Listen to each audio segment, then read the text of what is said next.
Hello दोस्तों, जगतगुरु श्री रामभद्राचार्य जी का एक वीडियो सोशल मीडिया पे वायरल हो रहा है। आपने वो वीडियो अभी तक देख ही लिया होगा। नहीं देखा है तो मैं दिखा दूंगा आपको। चलो पहले वीडियो देख लेते हैं, उसके बाद हम डिस्कस करते हैं कि क्या ये वीडियो सही है गलत है, क्या ऐसा करना सही था गलत था, क्या पूरी डिटेल डिस्कस करेंगे इसके बाद। पहले वीडियो देख लेते हैं।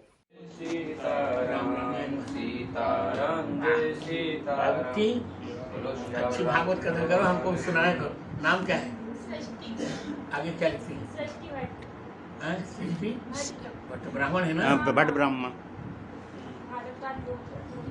सुनाओ, एक श्लोक सुनाओ बढ़िया। अभी भागवत का देंगे, मैं रामचरितमानस का करेंगे। हाँ, अभी मानस जी का ही करिए। वो गुरु को भजन सुना दो। भजन सुना। नहीं ना, भजन तो मुझे समझ नहीं है।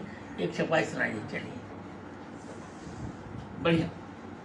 कवच अभेद विप्र गुरु पूजा, एह सम विजय उपाय न दूजा। कवच। आपने ये वीडियो पूरा देख लिया होगा।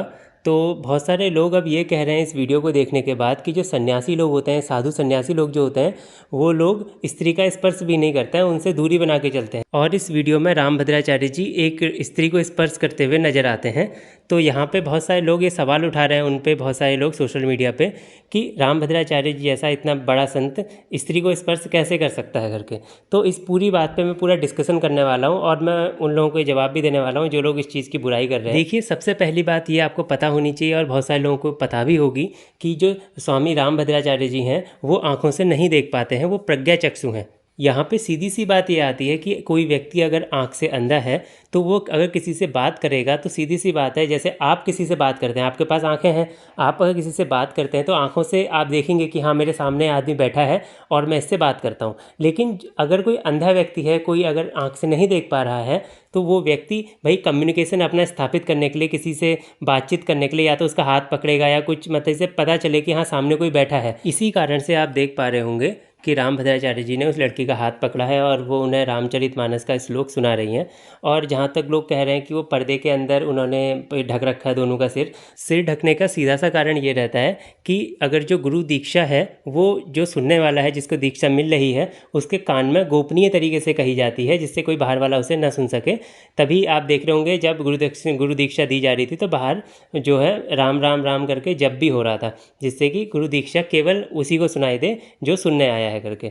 इसलिए सर भी ढका जाता है कपड़े से। यहाँ पे बहुत सारे लोग ये पूछते हैं कि रामभद्राचार्य जी इतने बड़े संत हैं तो उन्हें ये नियम, जितने भी नियम हैं एक सन्यासी के लिए, उन्हें अच्छे से फॉलो करने चाहिए। जैसे स्त्री का स्पर्श उन्हें नहीं करना है तो नहीं करना है, बिल्कुल ऐसा रिजिडली इसे फॉलो करना चाहिए, ऐसा बहुत सारे लोग कहते हैं। इसलिए मैं आपको बता रहा हूँ कि ये जितने भी नियम हैं ये साधक कोटि के सन्यासियों के लिए हैं और रामभद्राचार्य जी सिद्ध कोटि के महात्मा हैं, जिनके ऊपर ये नियम लागू नहीं होते हैं। मैं एक इसका उदाहरण देता हूँ, एक द्वापर युग की एक कहानी से आपको।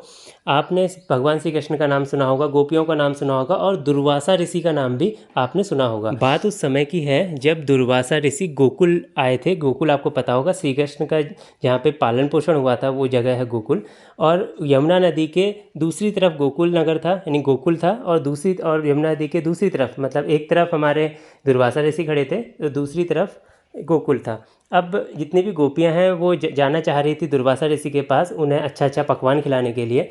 तो अब वो नदी है, बीच में यमुना नदी है, वो कैसे जाती वहाँ पे। तो उसके बाद श्री कृष्ण से वो पूछने गए तो श्री कृष्ण ने बोला कि अगर उन यमुना नदी के पास जाना और यमुना नदी से ये बोलना है, यमुना माँ से, कि अगर अगर मैं, यानी श्री कृष्ण भगवान ने बोला ऐसा बोलना करके कि अगर मैं बाल ब्रह्मचारी हूँ तो यमुना नदी अपने में से स्थान दे दे हमें जाने के लिए। तो गोपियाँ हंसने लगी। उन्होंने बोला, अरे ये तो 11 साल का लड़का हमारे साथ घूमते रहता है तो ब्रह्मचारी कैसे हुआ? क्योंकि ब्रह्मचारी के बहुत सारे नियम होते हैं, जैसे कि स्त्री को स्पर्श ना करे, स्त्री की तरफ आंख उठा के ना देखे, सीधे नीचे सिर झुका के चले, ऐसे बहुत सारे नियम होते हैं। ये सब होते हैं साधु, ये ब्रह्मचारी के नियम होते हैं। तो श्री कृष्ण भगवान ने बोला अगर मैं ब्रह्मचारी हूँ तो ये नदी अपना रास्ता दे दे, मतलब ऐसा गोपियों से बोला कि नदी के सामने ऐसा बोलना करके। अब गोपियाँ गई यमुना नदी के पास, उन्होंने ऐसा ही बोला, श्री कृष्ण भगवान, मतलब उन्होंने बोला कृष्ण अगर बाल ब्रह्मचारी है तो आप रास्ता दे दें हमें। तो यमुना नदी ने रास्ता दिया। अब गोपियाँ वहाँ से गई, उन्हें खाना ना खिलाया। खाना खिलाने के बाद जब खाना दिया, दुर्वासा ऋषि ने खाना खा लिया, ठीक है, अच्छे अच्छे पकवान बने थे उसमें, दुर्वासा ऋषि ने खाना भी खा लिया। और उसके बाद फिर जब वापस आने की बारी आई तो गोपियों ने दुर्वासा ऋषि से बोला कि अब हम वापस कैसे जाएं करके।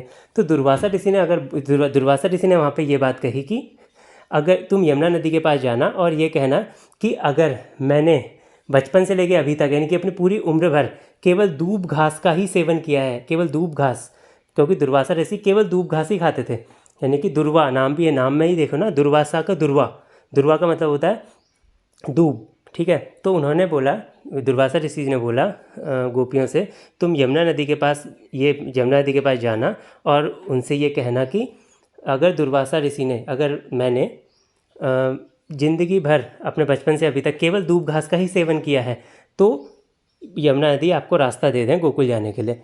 तो इन्होंने बोला, ये गोपियों ने बोला यमुना नदी ने रास्ता दे दिया।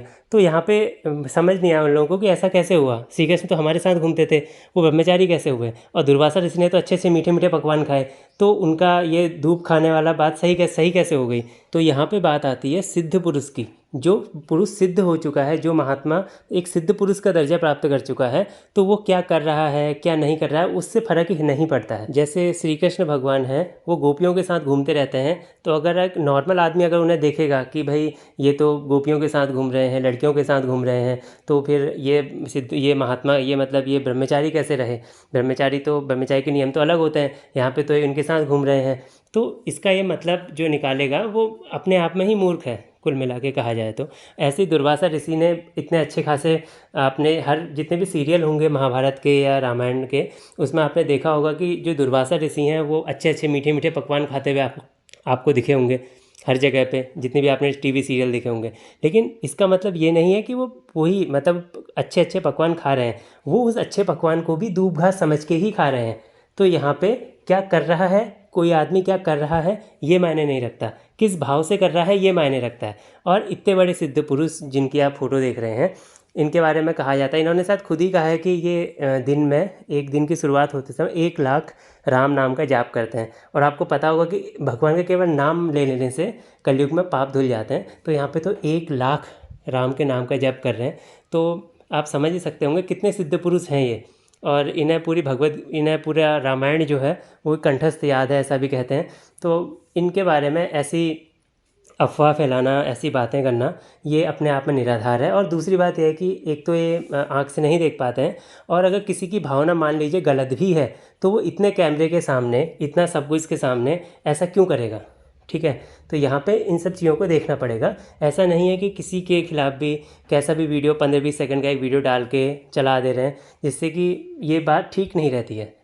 और आपको वीडियो कैसा लगा हमें कमेंट में लिख के बताएं, और ऐसे ही वीडियोस के लिए चैनल को सब्सक्राइब कीजिए। और अगर आपके कोई सुझाव हैं और आप किसी अन्य मुद्दे पे वीडियो देखना चाहते हैं तो हमें कमेंट में लिख के बताएं। चलिए मिलते हैं अब अगली वीडियो में।